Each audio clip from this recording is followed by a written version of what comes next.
The creation of spiritual oil.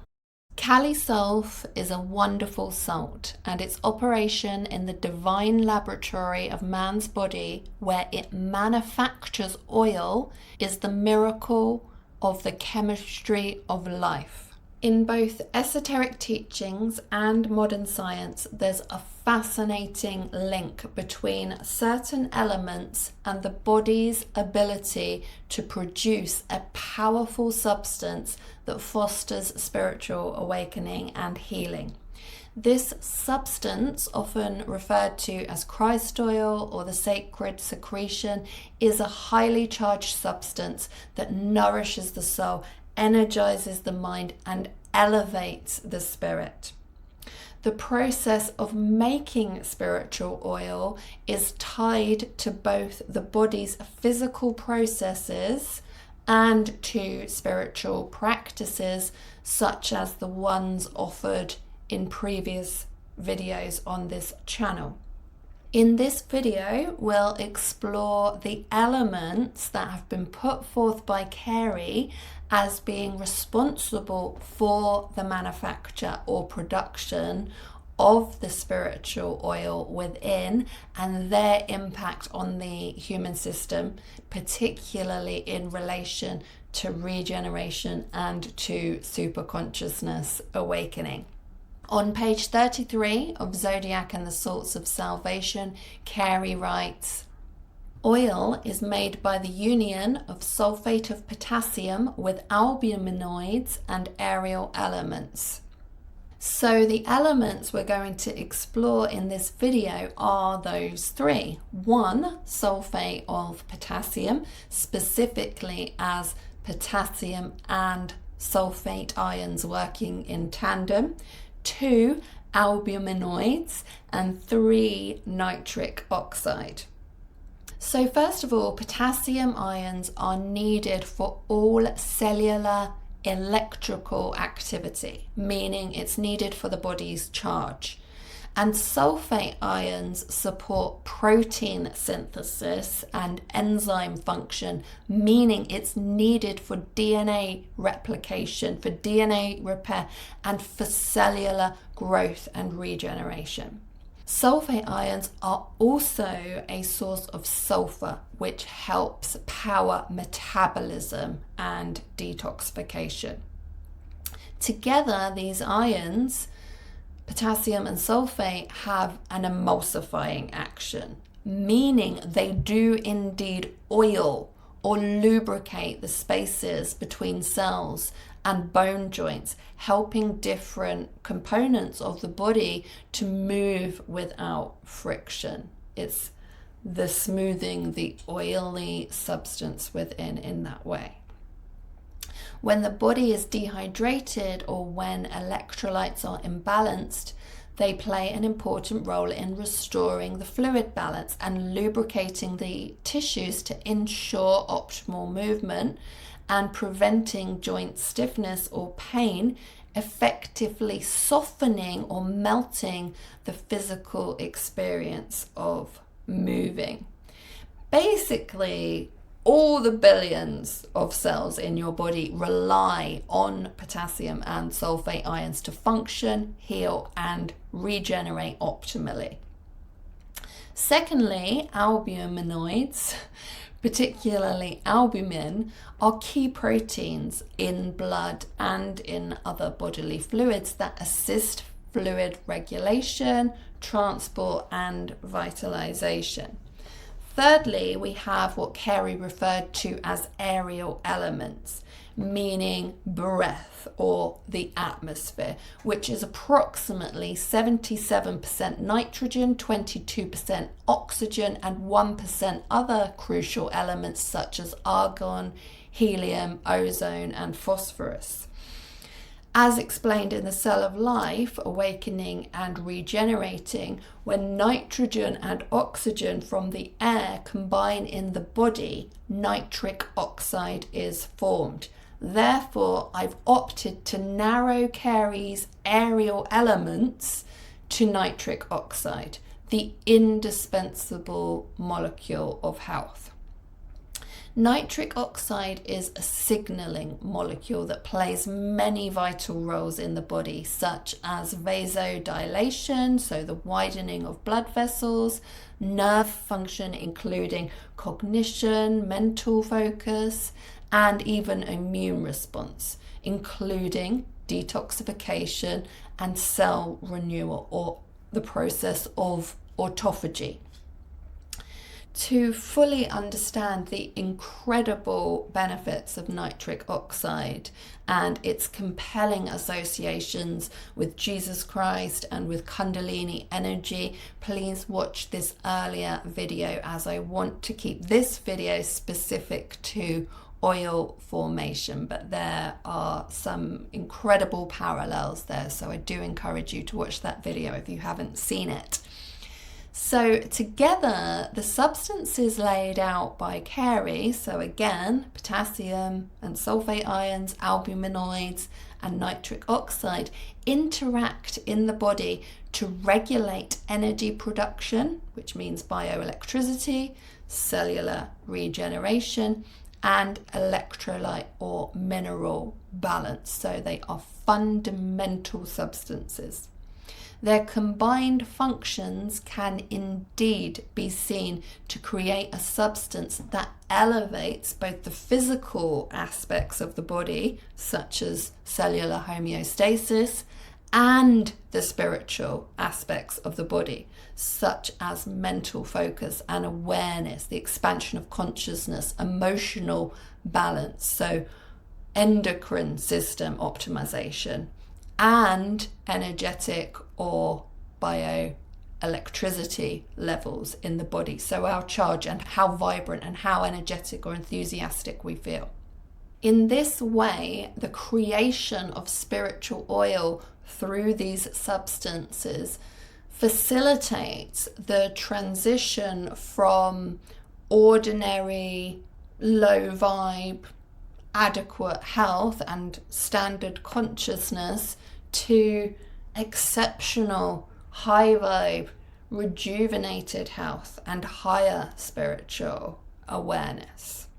On page 275 of Zodiac and the Salts of Salvation, Carey says, the quality of the oil in the spinal canal corresponds to the general health and purity of the body. Its refining to the nth degree is analogous to the Christ state, or that of Christ consciousness. Cerebrospinal fluid, which surrounds and nourishes the brain and spinal cord, is often described as the medium for the spiritual oil, or even as the spiritual oil or Christ oil itself. So this ties in with Carey's theories, since all his oil-making substances are present in CSF and other bodily fluids. In moments of awakening and significant alchemical shifts, Christ oil ascends through the spinal column, traveling upwards to the higher chakras and to the master glands of the brain. Now, since potassium and sulfate ions help facilitate bioelectrical energy, it stands to reason that they also support the upward flow or charge or expanding quality of cerebrospinal fluid in those mystical moments or towards superconsciousness awakening. Furthermore, nitric oxide in the spinal cord plays a critical role as a gasotransmitter, meaning it acts as a signaling molecule in the nervous system, much like a neurotransmitter, but it's gaseous, so that means it's immaterial or spiritual rather than being physical, which is again why we can equate nitric oxide with the healing power of Jesus Christ and with Kundalini energy, as explained in that earlier video. Albumin and other albuminoids mentioned by Carey are also present in CSF, and they play an essential role in maintaining osmotic pressure, meaning flow speed and flow intensity, as well as different fluid consistencies from, very thick and oozy to very thin and watery. Carey states, in the form of oil, we find that potassium sulfate permeates all parts of the body. The marrow of the bones is thickened oil stored there to feed and preserve them. Each and every cell in the body is surrounded by and bathed in an oily, salty fluid for the same purpose. So this quote highlights the body's lymphatics in various forms and consistencies as being managed by some of these compounds and substances. As marrow, which is very thick, as extracellular fluid throughout the body, lymphatic fluid, more in the brain, and cerebrospinal fluid, as we've talked about. Potassium in all of its combinations is then a conveyor or medium of life or fire, for fire is life and life is spirit. So this is really interesting because potassium doesn't just support the electrical charge of the body.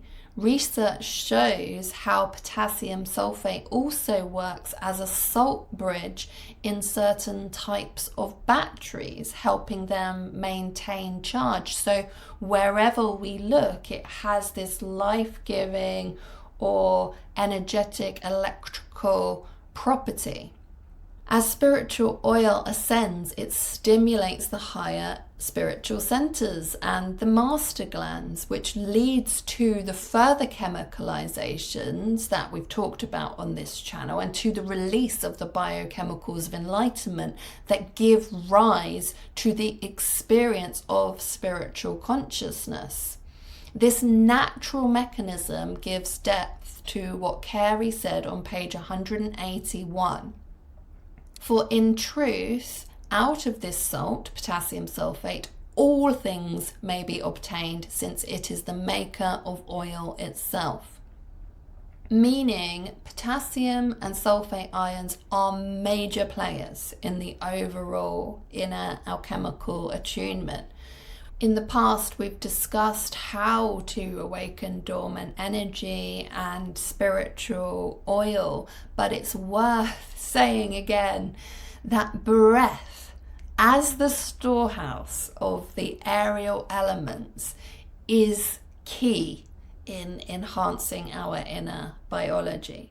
Nitric oxide produced during deep breathing catalyzes many healing effects in the body, such as dilating blood vessels and improving blood flow and oxygen delivery throughout the body, which in turn has that stimulating effect on lymphatics, on CSF lymphatics as well, on those melatonin enhancements and on the release of the biochemicals of enlightenment.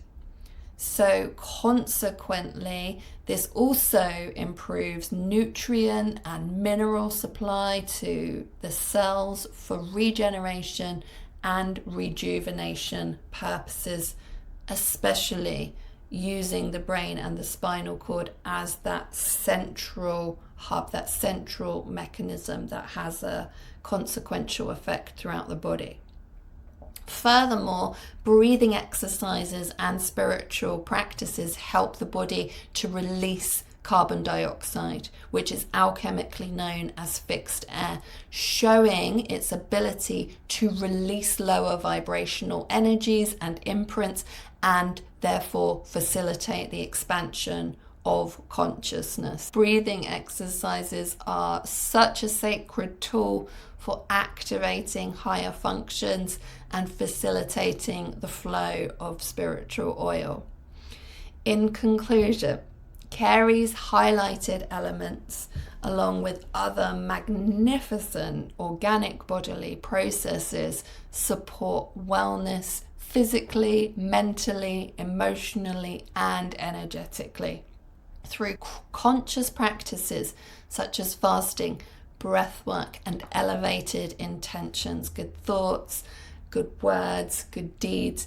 The creation of spiritual oil can really be encouraged, aligning the body, mind, and spirit in a process of self-healing, regeneration, and spiritual enlightenment. So I really hope you've enjoyed this video. Please let me know if you want to know about any of the other cell salts and their processes.